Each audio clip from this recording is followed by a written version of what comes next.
Hey, what's up, you guys? Welcome back. Today we're going to be reacting to Doctor Who, Season 1, Episode 3, and it is entitled, let's see, The Unquiet Dead is what it's entitled. Now, last week I really enjoyed that episode. They went to the future. Doctor Who and the girl, they went to the future, and they got to see the end of the world, and there was a really great character, Cassandra, who was behind the whole plot to kill them all off. It was a really fun episode. I really enjoyed it. The tree princess, I can't remember her name, but she was like a tree princess or a forest princess made of wood. She got burned alive, so she died. But overall, it was a good episode. We also learned that his people, which I already kind of figured this out, but his people had been killed off. He was the only one left, the Time Lords. Yeah, so that's about it. So, The Unquiet Dead, let's see what this episode is going to be about. Please help support my channel by liking and subscribing, and also click the notification bell as well. Let's get started, guys. Our next episode of Doctor Who.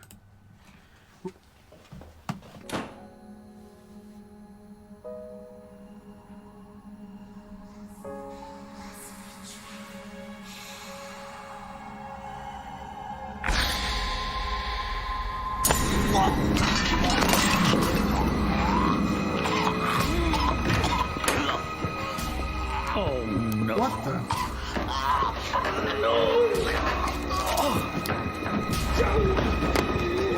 He's not surprised by it. Gwyneth! Get down here now! We've got another one!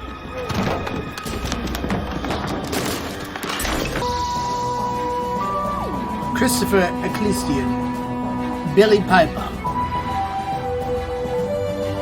for another episode of Doctor Who. Bad British accent, I know. Time machine, and that's what you're getting. Now, to see the future, let's have a look at the past. 1860. How does 1860 sound? What happened in 1860? I don't know. Let's find out. Hold on. Here we go. I would go back to ancient Egypt. Sir, Find the old lady, or you're dismissed.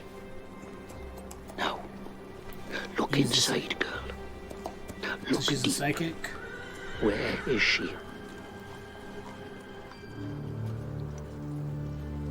she's lost, sir. She's so alone. Oh, my lord, so many strange things in her head.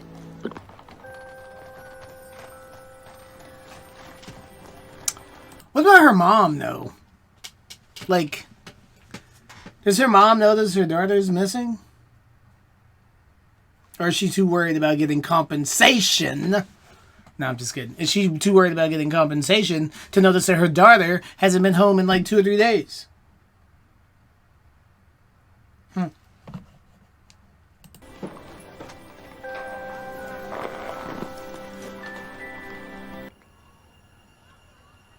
Looked like that.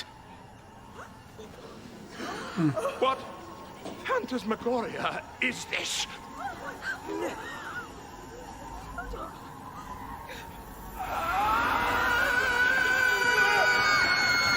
What?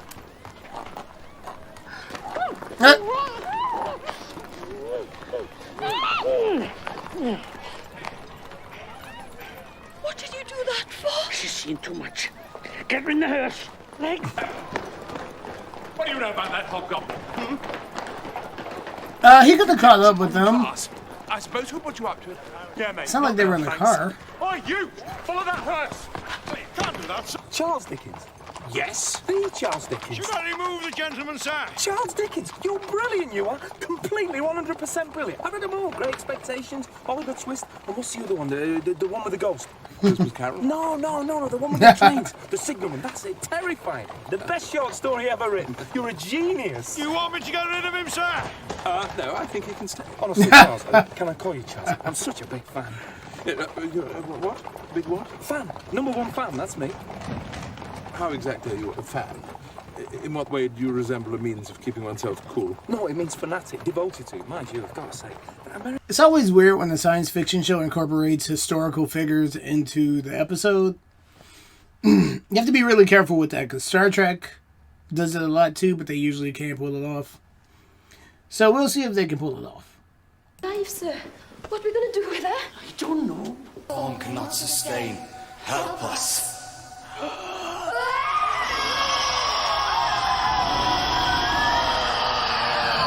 Sounded like children.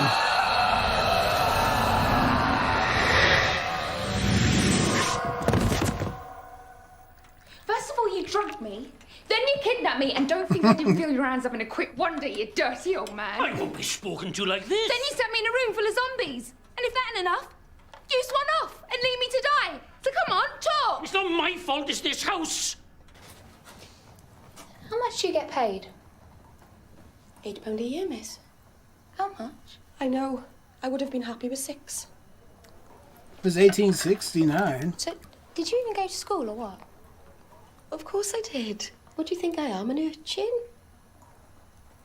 She looks like Elena Bohem Carter, What? One? whom I love, and she's also a Gemini like me. We did sums and everything. To birds with people in them. People are flying. And you've flown so far further than anyone. The things you've seen. The darkness. The big bad wolf. I'm sorry, miss. What things has she seen? I mean, it's only been 2 episodes. Is that what she's talking about? Or is it something previous to those 2 episodes? Like,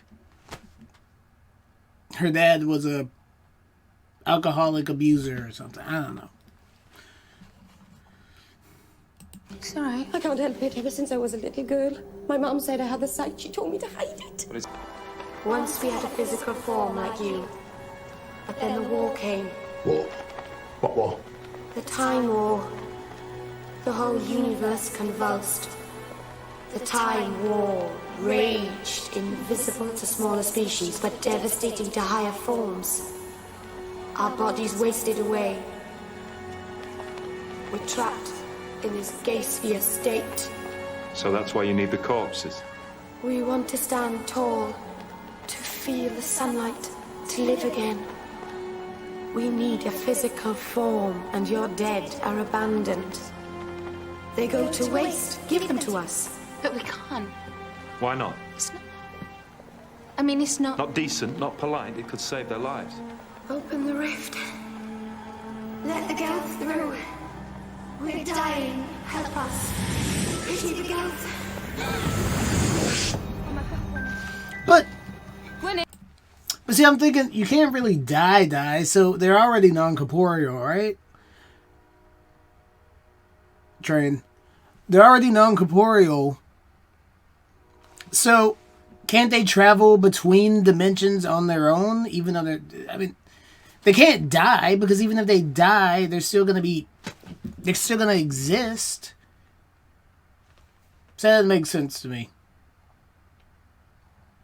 Because when you're non-corporeal, you can travel between dimensions more easily. According to my research.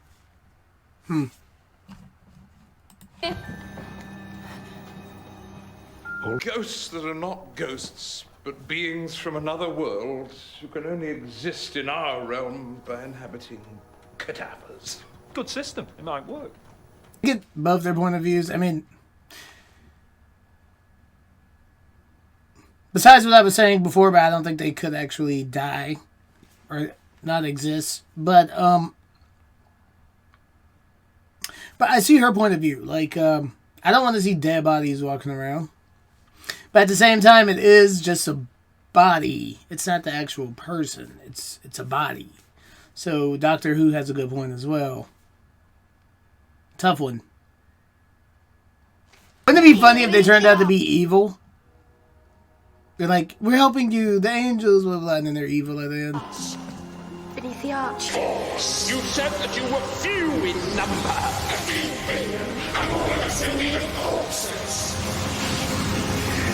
What'd I tell you? I knew it. Stop this! Listen to your master. This has gone far enough.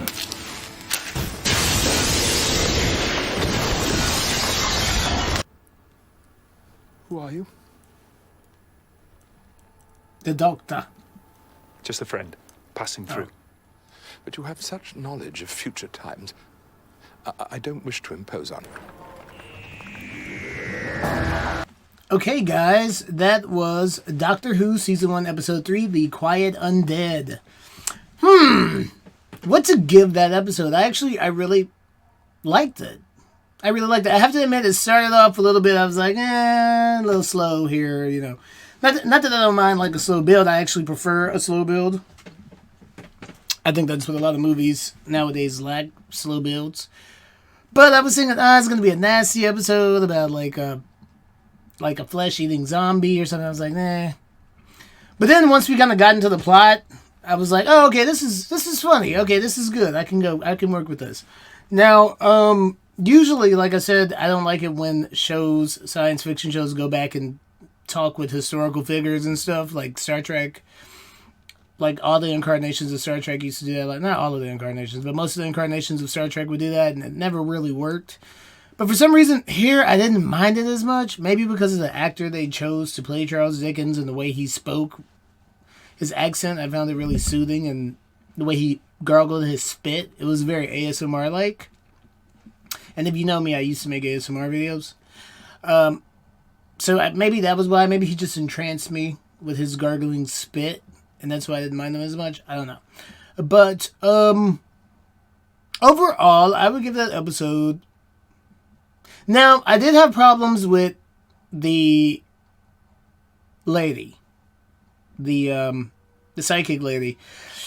It was a little bit too much like The Haunting. If you've actually, now that I think about it, it was like pretty much an exact copy. If you've seen the remake of The Haunting, I've never seen the original version of The Haunting. But the remake of The Haunting with Catherine Zeta-Jones and Owen Wilson and some other actors that I can't remember. Liam Neeson was in it. I can't remember what the lead actress's name was. But anyway, it's a similar concept. They're in a house and there's these like children ghosts. And like there's a special lady that connects them. But it was really poorly done. The Haunting sucked. Shit movie. But I didn't really like that. That was a little bit cliched. It was a little bit cliched. Now, I did find it hilarious when they're like, oh, we're angels, help us. And then they turn into like demonic beings. That was funny. I'm not going to lie. I thought that was kind of hilarious how they got tricked. And I kind of like that because it shows that the Doctor isn't as, you know how cocky the Doctor is. So it just shows that, hey, he doesn't know everything. The blonde girl was right. You know? That was funny.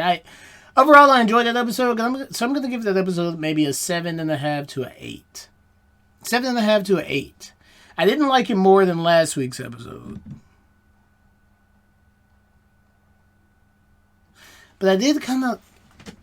I'm trying to decide whether I liked it more than the very first episode.